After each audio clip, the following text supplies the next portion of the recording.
Gente, boa noite. Eu vou fazer o anti-expositor, tá? Porque na recomendação do curso expositor é que a gente não traga livro assim para assustar as pessoas. A intenção não é essa, não. Eu não queria tirar xerox do livro de uma página. Então eu trago o livro, é bom que vocês ficam conhecendo também, tá? São dois dicionários diferentes. Nós vamos ver por quê. A gente está continuando, então, o estudo do Livro dos Espíritos. Não é isso? Qual a questão que é? 131. Todo mundo lembrou, né? Está escrito aqui, né? Todo mundo lembrou, está escrito aqui, né? Pois é. Então, nessa parte aí, a gente está estudando sobre os anjos e demônios. Nós já vimos um pouco semana passada. Hoje nós vamos continuar a partir da 131. Já vai entrar na questão direta, nós falamos sobre os anjos, falando um pouquinho de demônio também, né? Hoje nós vamos entrar na questão 131, que vai falar direto sobre os demônios. A pergunta é: há demônios no sentido que se dá a essa palavra? Aí eu fiquei perguntando assim, mas qual é o sentido que a gente dá a essa palavra? Tem tanta coisa, né? Tanto sentido. Eu falei algumas aqui outro dia, né? Mas são tantos sentidos que a gente acaba confundindo. Tá, há demônios, ou seja, existem demônios no sentido que se dá a essa palavra? Por isso que eu trouxe os livros. Por exemplo, isso aqui é um dicionário bíblico. Dicionário bíblico. Esse dicionário aqui é John L. Mackenzie. Ele dá uma explicação sobre os demônios. Diz o seguinte: no título põe assim, demônio, demonologia.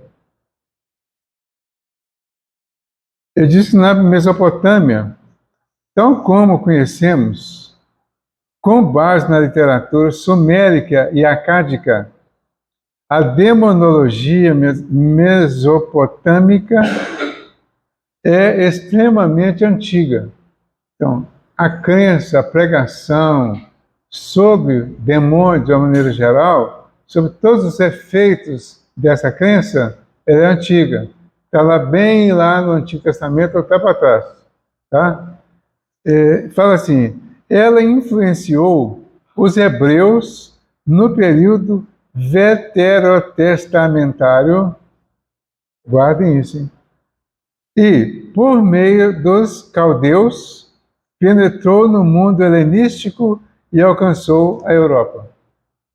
Então, ó, vem lá do Antigo Testamento, lá da Antiguidade, quando os hebreus surgiram lá a partir do Moisés, quando ele tirou o pessoal lá do Egito, né?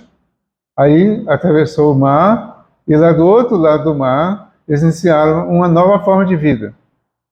Então, aí eles foram influenciados por essa crença, por essa demonologia. Essa crença influenciou também, fala que penetrou no mundo helenístico. O mundo helenístico é o mundo grego. Então, penetrou também no mundo grego e depois alcançou a Europa.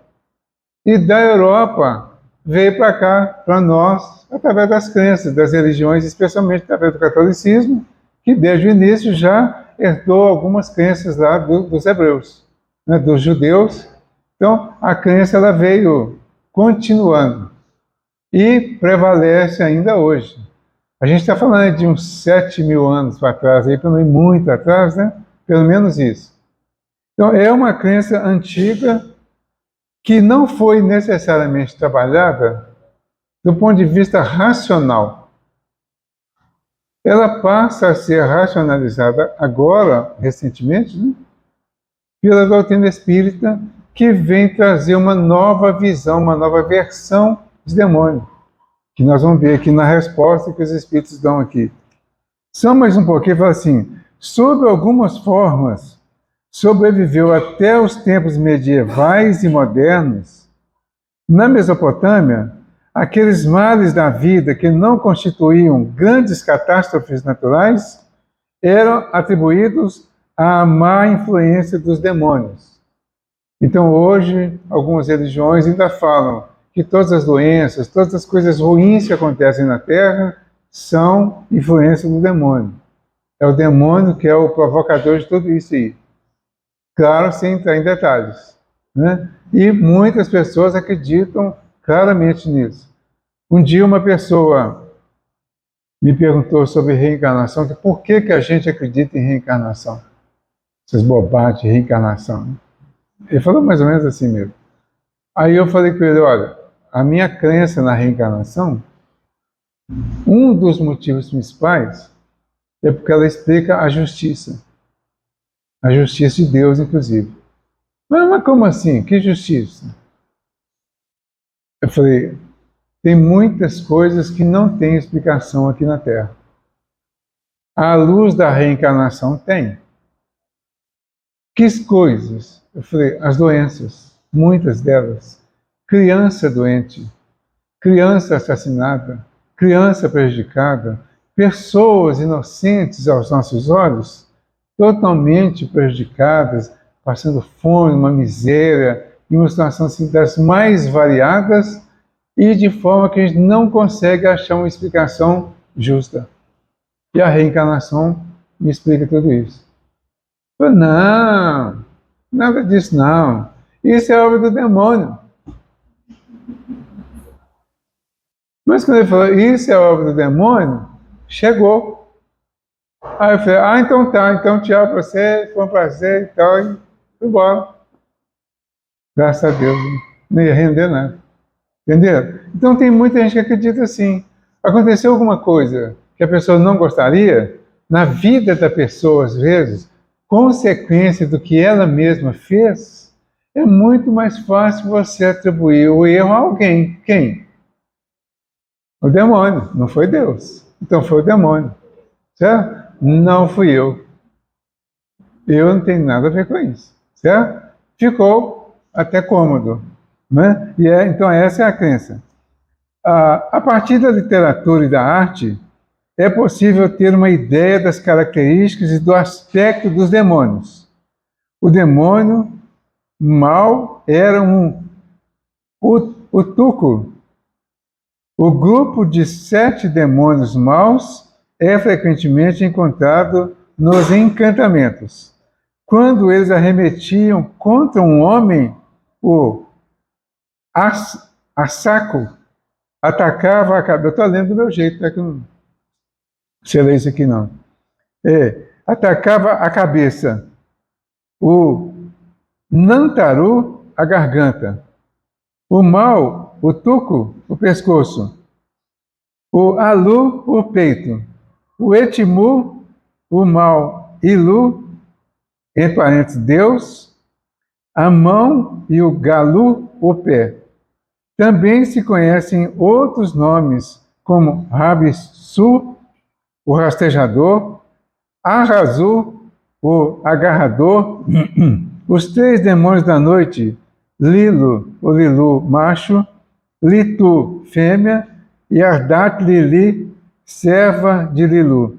Estes 3 demônios pertenciam ao tipo íncubo, súcubo, que inclusive eu estou tratando evangelhos para o Espiritismo, essas expressões aqui, né? Que Pazuzu era provavelmente o vento de S.O., aquele que carregava a infecção da malária. Ascaco era a morte. Nantaru, associado a Nergel, o deus do além, era o mensageiro da morte. Galu era um terrível monstro sem forma nem características. Etimu era um fantasma. E aí vai. Eu estou lendo só um pedacinho disso aqui. O negócio é grande aqui, ó. São praticamente 3 páginas, falando só de demônio.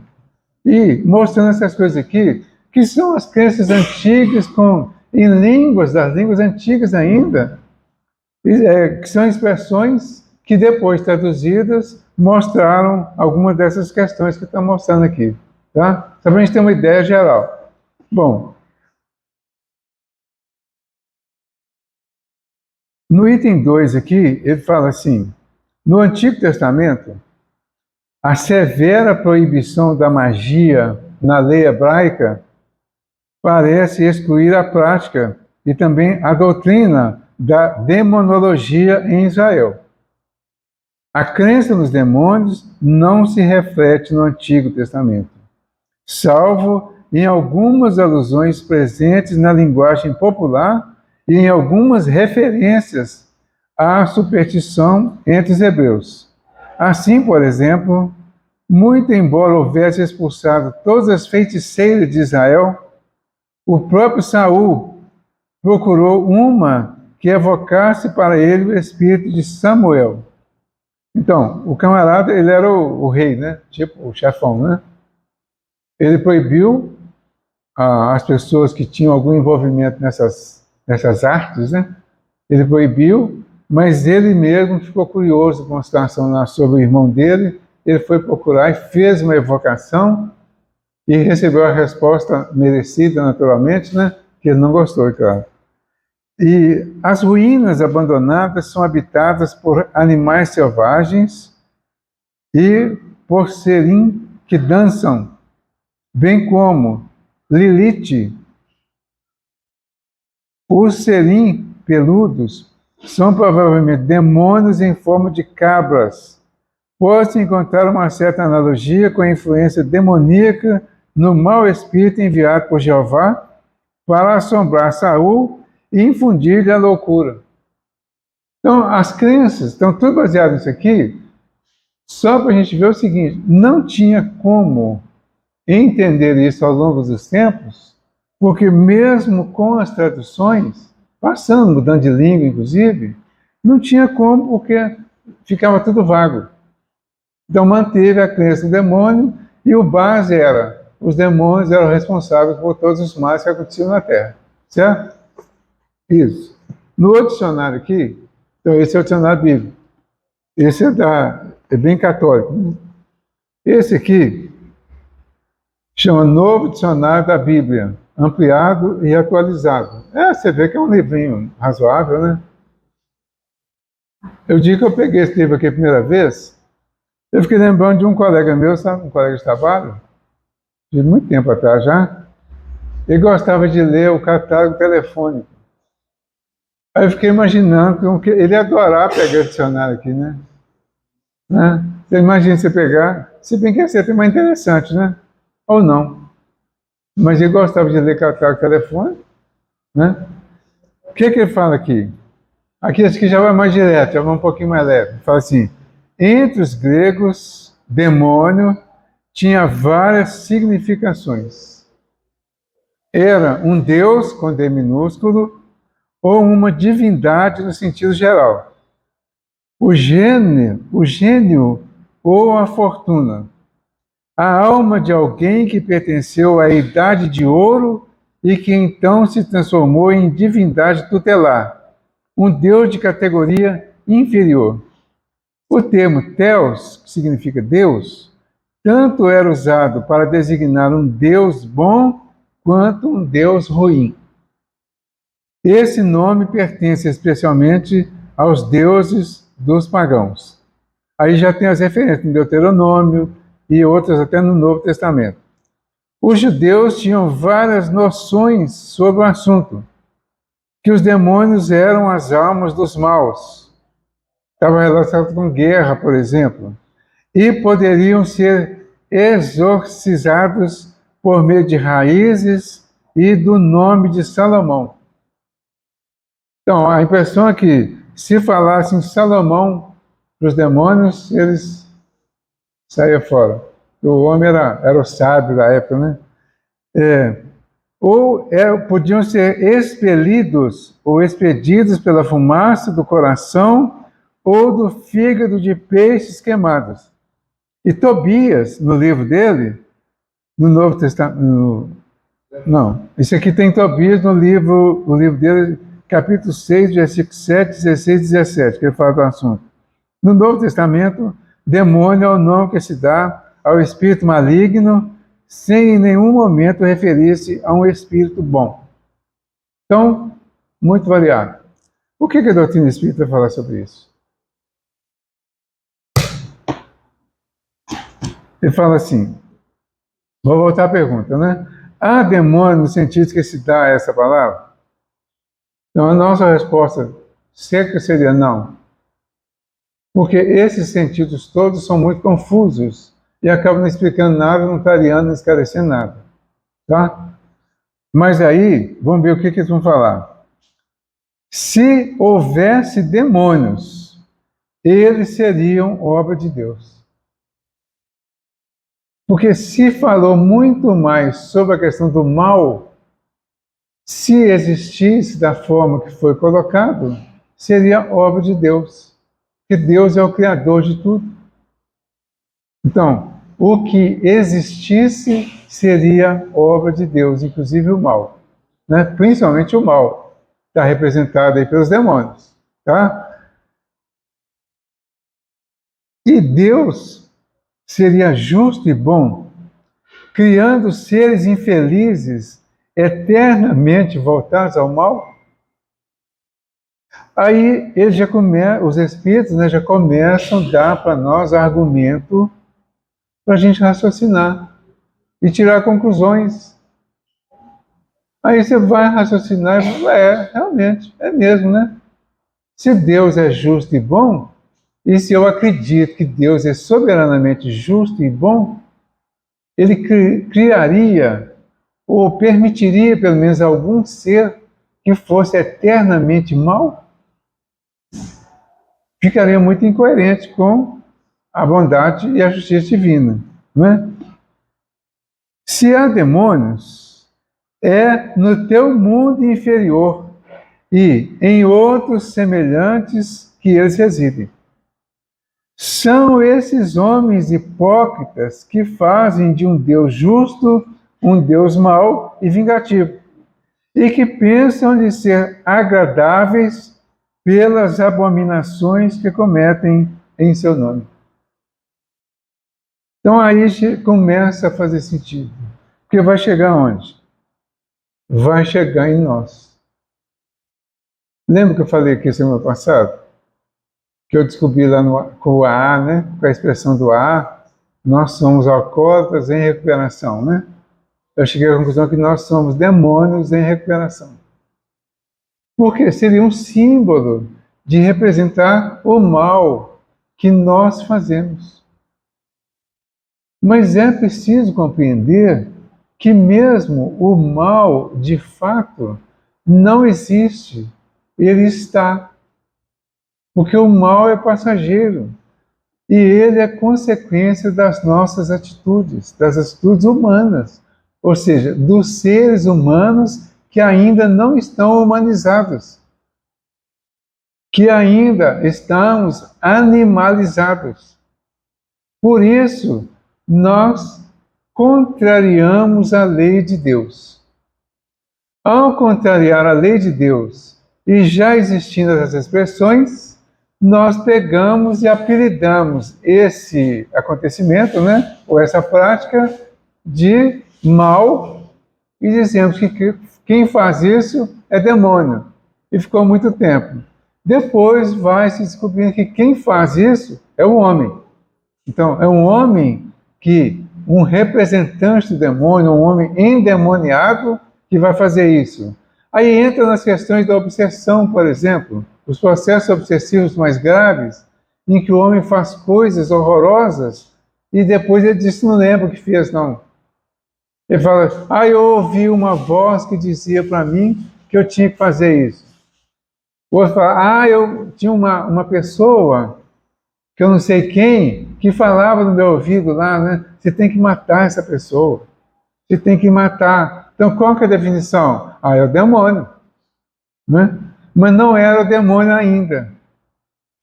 A doutrina trouxe para nós que esses seres que fazem isso, existem mesmo. São homens desencarnados que ainda continuam na ignorância, pensando na vingança, e que usam outros que foram ligados a eles de alguma forma no passado para completar a vingança que eles gostariam de fazer. A gente chama agora de obsessão, e o obsessor não é um ser à parte, um ser especial. São espíritos como nós, Hoje nós estamos entendendo que são nossos irmãos, porque são da humanidade, são filhos de Deus, como nós, que praticam alguns erros, como nós já praticamos, ou às vezes ainda praticamos. Alguns ainda estão muito atrasados, muito renitentes no mal. Por isso, eles têm formas, às vezes, até a forma deles fica representando essa forma demoníaca que foi falada no passado. Mas são seres humanos, são espíritos humanos que conseguem fazer uma transformação no próprio perispírito, pelo pensamento, pela persistência num determinado comportamento. Eles transfiguram o próprio perispírito e adquirem e demonstram uma forma totalmente fora da realidade humana. Depois eles vão passando por um processo de transformação até melhorar. Eu me lembro que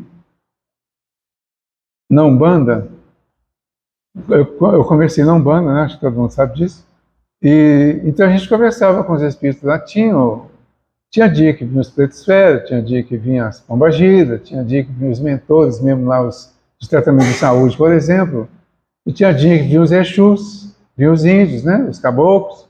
Então, cada dia vinha uma falange, vamos dizer assim. Os Exus, alguns deles, por que que eles vinham? Eles já estavam no processo de transformação. Mas ainda traziam essas formas feias, usavam roupas estranhas. E quem via confirmava isso. As pessoas que eram videntes confirmavam isso. E eles mesmos falavam. Tinha um que, acho que era o Sete Encruzilhada, né? Ele ficava assim, ficava com a mão para trás, assim. Aí ele punha a mão assim para frente, igual garra, né? E ele ficava falando assim, eu sou o capeta. Ficava repetindo isso o tempo todo. Aí a gente conversava com ele, falava, que é isso, você é nosso irmão, nós somos irmãos. Aí ele falava, que irmão, que? Se você me ver, você vai sair correndo pro resto da vida. Mas já falava assim num tom mais de brincadeira mesmo do que de seriedade, né? Mas eles representavam essas formas, estavam no processo de transformação, de aprendizado para novas encarnações, onde eles já viriam com algum conhecimento para fazer alguma coisa diferente e ir mudando essa crença que eles iam trazendo do passado e o mal que ainda faziam pela ignorância, pelo desconhecimento das coisas. Tá? Então, esses é que foram chamados de demônios dos tempos modernos, e que a igreja, por exemplo, falava que o espiritismo era obra do demônio, que no espiritismo era o demônio. Os evangélicos ainda falam isso também, que os espíritos que vêm aqui, no espiritismo, são os demônios. Eles são os representantes, são o próprio demônio que vem aqui no espiritismo. Lá é o Espírito Santo. Né? É a mesma coisa, né? Tem uns que se manifestam lá, aí é o Espírito Santo. No espiritismo é o demônio. Então criou, alimentou, ninguém que procurou saber direito, o espiritismo agora traz para nós, de uma forma clara, que são nossos irmãos, que precisam ser respeitados, que precisam receber as nossas orações, que precisam ser instruídos. Às vezes, imagino que hoje, por exemplo, alguns estejam aqui para receber, para ver qual que é a nossa posição em relação a eles, qual que é o nosso pensamento, para se instruir junto conosco e se sentirem nossos irmãos também. Porque da mesma forma que existem pessoas aqui na Terra encarnadas e que estão invisíveis de uma maneira geral, no plano espiritual também tem. Não porque os espíritos superiores não os vejam e não se importem com eles, mas eles se sentem de uma certa forma abandonados porque eles não veem outro a não ser os seus iguais.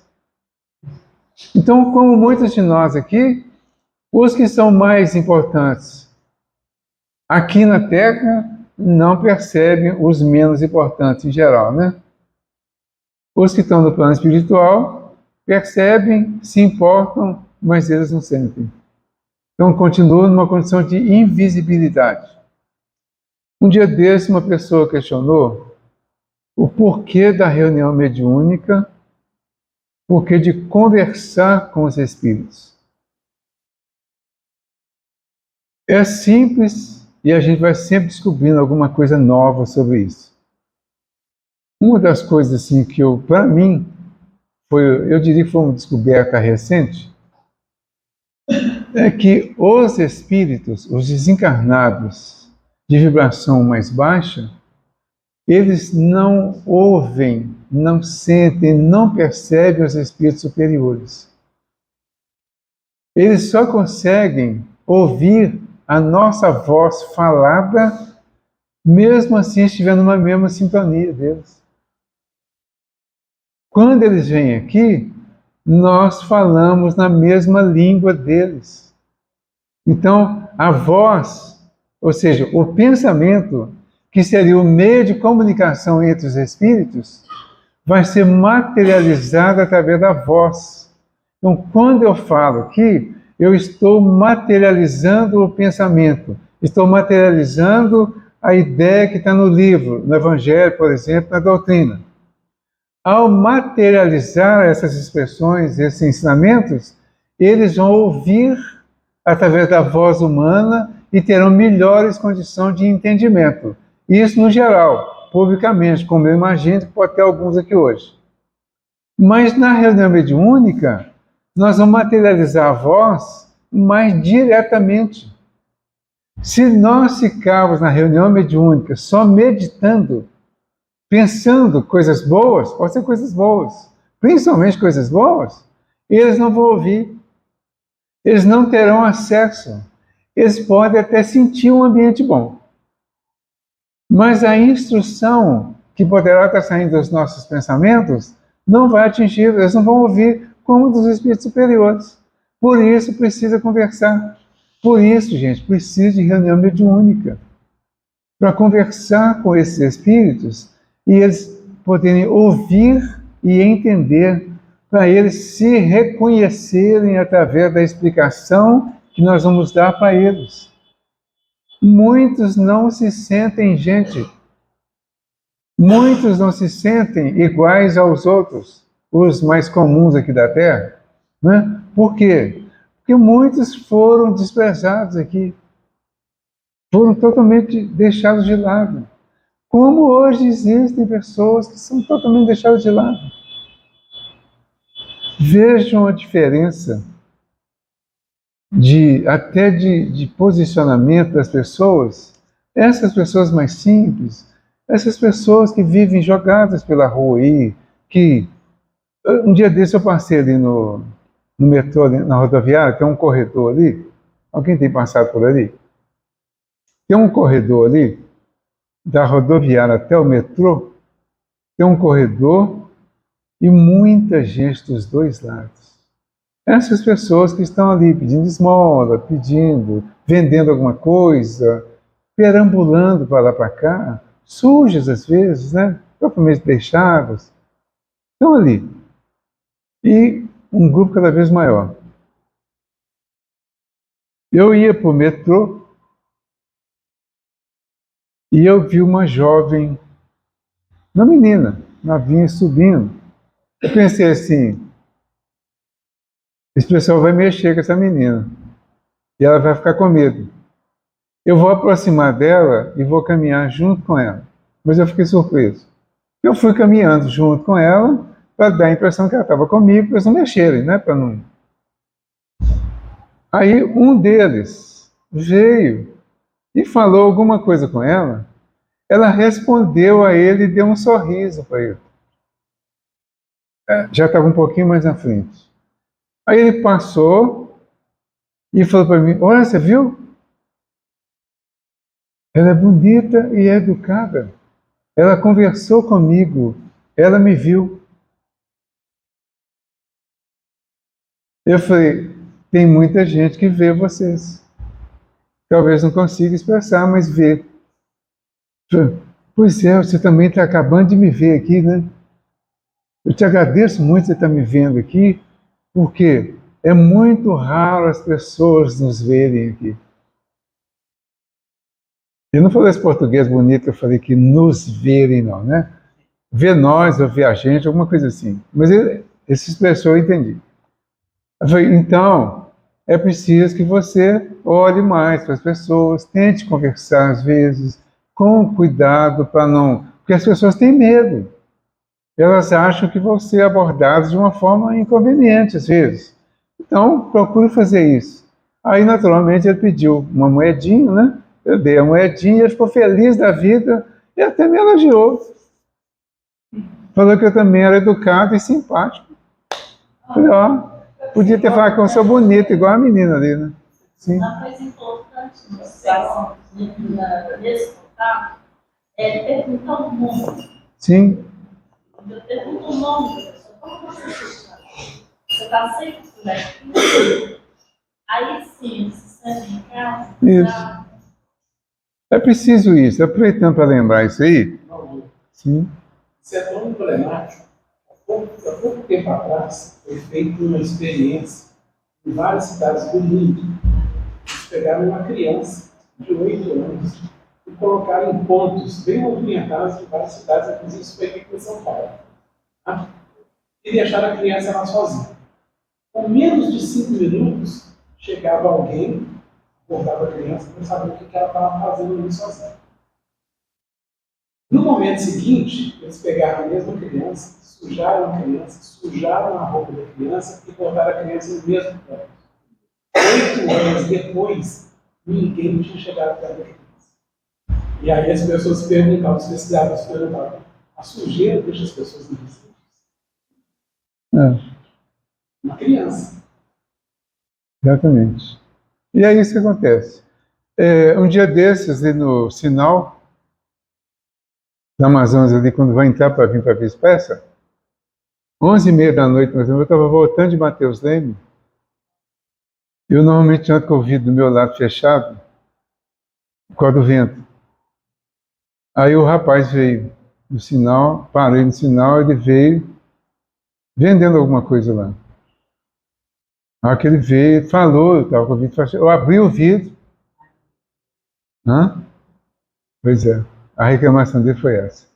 Eu abri o vidro, falei com ele assim, ô meu amigo, eu não tenho nada aqui agora, eu não estou andando com dinheiro mais. Quase ninguém está andando com dinheiro, né? Falei assim com ele, né? Quase ninguém está andando com dinheiro, né? A gente está andando sem dinheiro agora, tudo agora é cartão, então eu não tenho nada que agora eu não vou poder comprar. Aí ele, precisa não. Aí eu, como assim, né? Ficou com raiva, né? Aí ele falou assim, precisa não. Só do senhor ter aberto o vidro para me dar atenção, já foi muito mais que comprar alguma coisa. Aí eu acho, gente, com os devidos cuidados, é claro, não estou dizendo para ninguém não ter cuidado com as coisas, não, porque não tem só gente boa, né? Em todo lugar, em todos os ambientes, tem gente boa e gente ruim, em todas as camadas, certo? Tem gente boa e gente ruim. Essa questão que o Cristiano está falando da sujeira e da limpeza, isso não é característica de quem é bom ou de quem é ruim. É de quem tem condições de se lavar ou não. Mas a pessoa, às vezes, que está dentro daquela armação suja, daquela roupa rasgada, é uma pessoa, é um ser humano. Essas pessoas, quando se revoltam, ou quando estavam revoltadas no plano espiritual, é que traziam essas aparências nas suas manifestações, e muitas delas estão aqui agora no processo de recuperação para mudar a sua intimidade espiritual. E às vezes precisam passar por situações assim, para uma convivência forçada. É como se elas estivessem, ao tentar vender alguma coisa, pedir alguma coisa, é como se elas estivessem implorando um pouquinho de atenção, um pouquinho de humanidade, para que elas se humanizem também e possam atingir essa condição no nível da evolução. Então, tudo isso precisa ser pensado, precisa ser considerado. E vencer o medo. Vencer o medo, claro, dependendo da situação, você não precisa abusar. Mas, raramente, essas pessoas que vendem no sinal, raramente elas abordam as pessoas de forma indelicada, agressiva ou com tentativa de furto ou roubo ou coisa parecida. Por quê? As próprias pessoas que vendem as coisas lá cuidam disso, para que não atrapalhe o ponto delas e não sejam mais vigiados e abordados pela polícia. Então, quando chega algum assim, eles mesmos cuidam para que sejam afastados. Tá? Então, tudo tem uma organização, é só a gente começar a compreender e vai sentir isso. O Valdir, eu fico refletindo, na verdade, nós, muito pouco, ainda evoluído. Sim. Você colocou bem, não podemos deixar de ter cuidado, sim. porque isso é evidente. É. Não tem como ter ainda a capacidade de saber, para esse Valdir, para ter um pouco. É difícil. Você ter essa sensibilidade, talvez nem você mesmo sabe por quê. Mas aconteceu. Agora, o fato é que, da mesma forma que a gente muitas vezes está exposto à noite, a gente tem noite, treva, perigo, mal, demônio, a gente sai de dia, e muito. E de dia, vamos dizer, na região da Praça Sete, tem muita gente, tem muita gente carente. E eu estou perto de muita gente e estou seguro. Se eu quiser abordar qualquer pessoa, eu lugar. E mesmo assim, não passa. Isso. Então, é uma questão realmente não é de oportunidade, ela existe. É uma questão que a gente não exercita o melhorar efetivamente. Exercitando, como o Cristo já colocou lá, se eu exercitar na bebida, eu viro alcoólatra. Se eu exercitar no bem, eu viro uma pessoa boa. Isso. Então a gente precisa ter isso. Exatamente. Não faço a gestão. Quando eu posso fazer, eu não faço. Não, e basta fazer um sinalzinho. Um sinalzinho. Tudo bem? Tudo bem? Você de lá, mas cumprimente pelo menos. Eu gosto desse exercício, mas é fato também.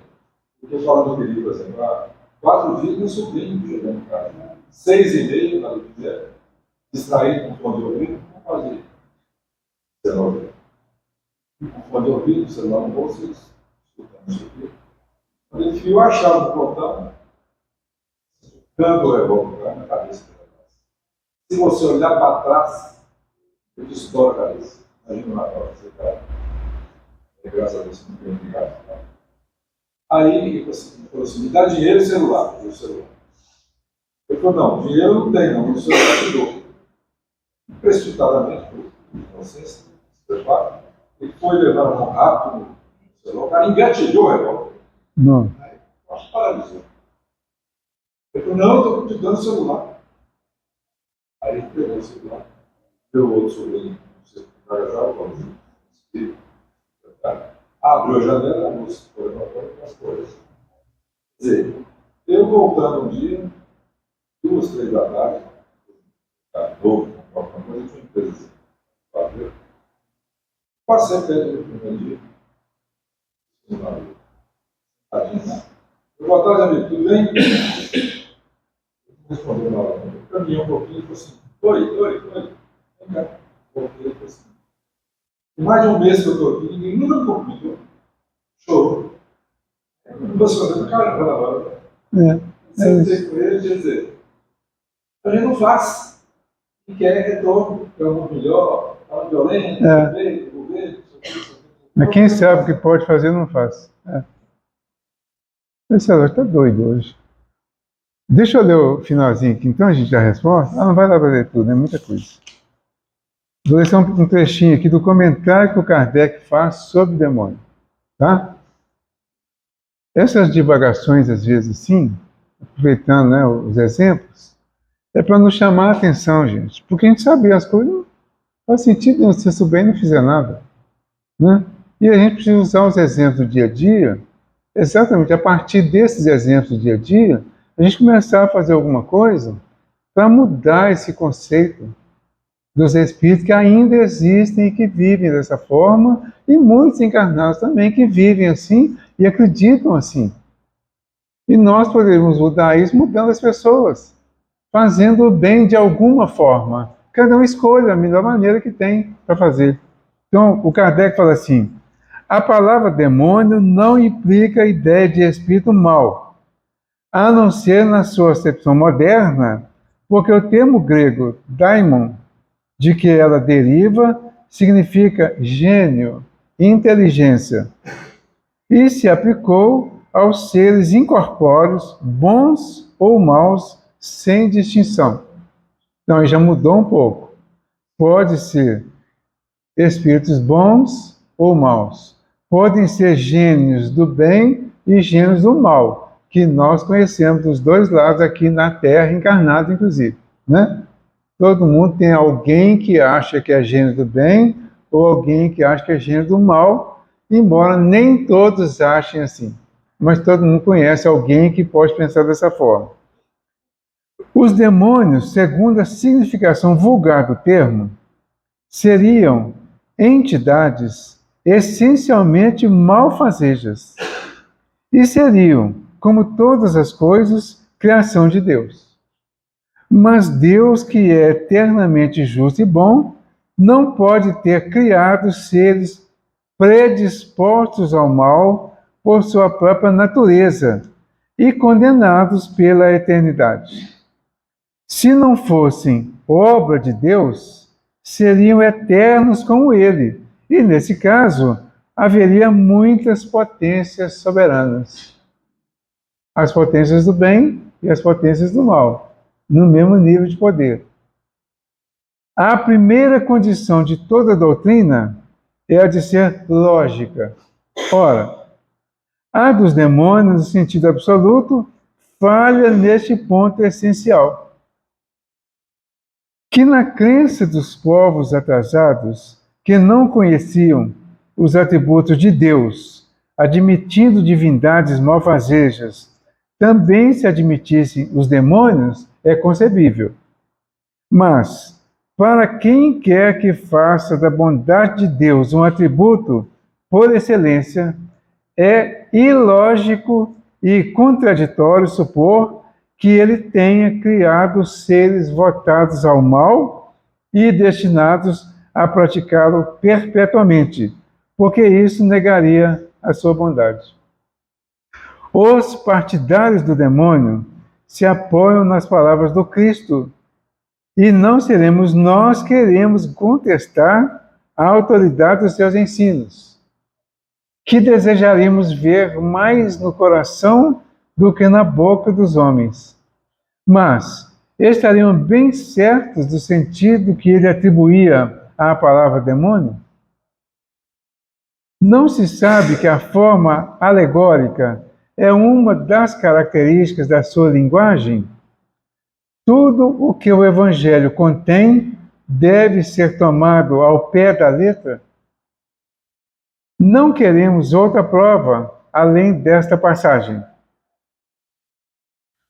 Logo após esses dias de aflição, o sol se obscurecerá e a lua não dará mais a sua luz. As estrelas cairão do céu e as potências celestes serão abaladas. Em verdade vos digo que esta geração não passará antes que todas essas coisas se cumpram. Não vimos a forma do texto bíblico contraditada pela ciência no que se refere à criação e ao movimento da Terra? Não pode acontecer o mesmo com certas figuras empregadas pelo Cristo, que devia falar de acordo com o tempo e a região em que se achava? O Cristo não poderia ter dito conscientemente uma falsidade. Se, portanto, nessas palavras há coisas que parecem chocar a razão, é que não as compreendemos ou que as interpretamos mal. Então aqui tem um grande chamamento para a busca do entendimento das expressões, das palavras especificamente, das ideias que são crenças antigas, que vêm de muito longe, mas que não foram submetidas à razão, como diz aqui o Kardec, como diz a obra espírita toda. Submeter à razão. Então, qual é o convite que está sendo feito para nós hoje, ao longo do estudo da doutrina? Que nós submetamos todas as ideias à razão, ao raciocínio lógico. A base do nosso raciocínio lógico pode ser, por exemplo, os atributos de Deus, ou pelo menos um. Deus é soberanamente justo e bom. Pronto. A partir daí, nós vamos fazer todas as comparações dos ensinamentos que chegam para nós. Toda vez que o ensinamento ficar contrário a essa ideia do Deus soberanamente justo e bom, nós vamos, em princípio, recusar a ideia como verdadeira, mas nós não vamos simplesmente recusar, não. O certo é trabalhar a ideia para entender por que ela foi passada, por que se crê assim, por que durante tanto tempo as pessoas creram dessa forma, por que nós acreditamos nisso durante tanto tempo e agora nós enxergamos claramente uma contradição em relação à bondade de Deus. Aí nós vamos estudar mais o assunto, por isso os livros, por isso uma quantidade de obras que existem com explicações específicas sobre os diversos assuntos para facilitar o nosso entendimento. Hoje nós estamos liberados para estudar os assuntos. Antes não.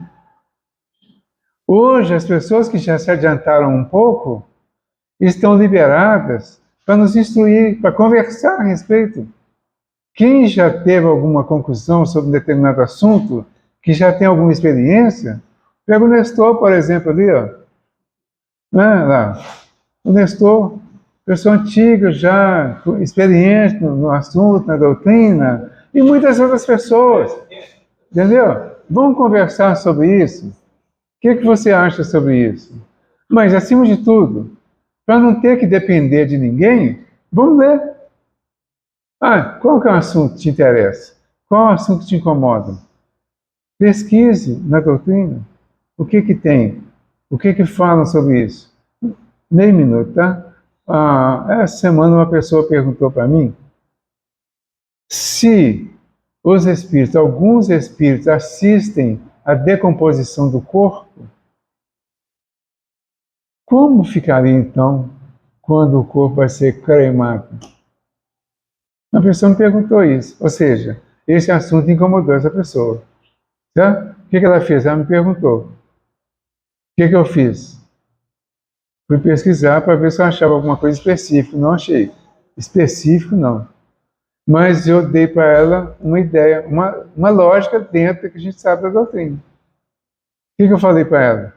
Se uma pessoa está numa condição em que vai ter que acompanhar a decomposição do corpo, muito provavelmente, o provavelmente não é afirmação nem para um lado nem para o outro, muito provavelmente ela vai sentir alguns dos efeitos da cremação.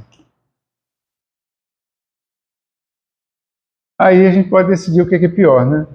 Se é sentir a cremação ou sentir e acompanhar lá a decomposição, que é muito mais lenta. Mas seria mais ou menos isso. Eu não vi isso escrito em lugar nenhum. Mas a gente já tem, às vezes, algum argumento que pode chegar numa certa lógica baseado em outros que já existem. Certo? Gente, acabou o tempo. Muito obrigado a todos. Passou até um pouquinho, né, Jaqueline? A Jaqueline está dando, graças a Deus, que acabou. Então, vamos fazer a nossa prece, né, para finalizar, de agradecimento, continuando pedindo a Jesus por todos nós, Hoje, em especial, pelos nossos irmãos das ruas, pelos nossos irmãos que estão esquecidos.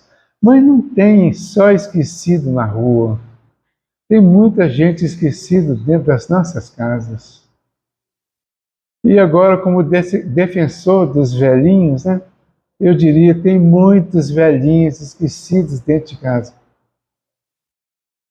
que ficarão esquecidos no plano espiritual por não entenderem que já estão, que já podem ter alguma evidência lá, porque não compreenderam ainda. Vamos fazer essas pessoas serem vistas e se sentirem pelo menos um pouquinho importantes, porque isso vai ajudá-las em muita coisa. E os da rua, dentro do possível, vamos fazer alguma coisa. É sempre possível fazer alguma coisa, né? Então vamos fazer. Então hoje nós vamos pedir a Jesus por todas essas pessoas. Jesus amigo, nós agradecemos primeiro pela oportunidade que temos de poder conversar livremente sobre esses assuntos todos, que às vezes eram colocados até como tabus nos nossos ambientes, especialmente religiosos. Hoje estamos nos dirigindo a vós, aos nossos amigos espirituais, os seus mensageiros, e a todos aqueles que cuidam, e nós sabemos que cuidam, dos nossos irmãos que estão pelas ruas, que estão no abandono, aparentemente pelo menos, para que todos eles sintam a presença desses mensageiros, sintam a vibração boa, sintam uma certa alegria que eles possam passar para que se sintam melhores. E que nós, aqui os humanos, os encarnados, que já temos esse conhecimento, que possamos pelo menos olhar para esses nossos irmãos como seres humanos, como nossos irmãos mesmo, como filhos de Deus, para que eles se sintam melhores com os olhares bons que os oferecermos e, se sentindo melhores, se tornem e ajam como pessoas também, como pessoas melhores. E assim nós combateremos a ideia da existência, especialmente eterna, dos demônios, dos seres voltados exclusivamente ao mal. Obrigado, Jesus, pela oportunidade que nos oferece. Obrigado, amigos espirituais, pela proteção, pelo amparo, pelas intuições, pelas orientações que nos ofereceram, hoje em especial para mim e para o Cristiano, para passarmos as instruções do Evangelho e do Livro dos Espíritos. Que o teu amor nos envolva agora e sempre. Que assim seja. Obrigado.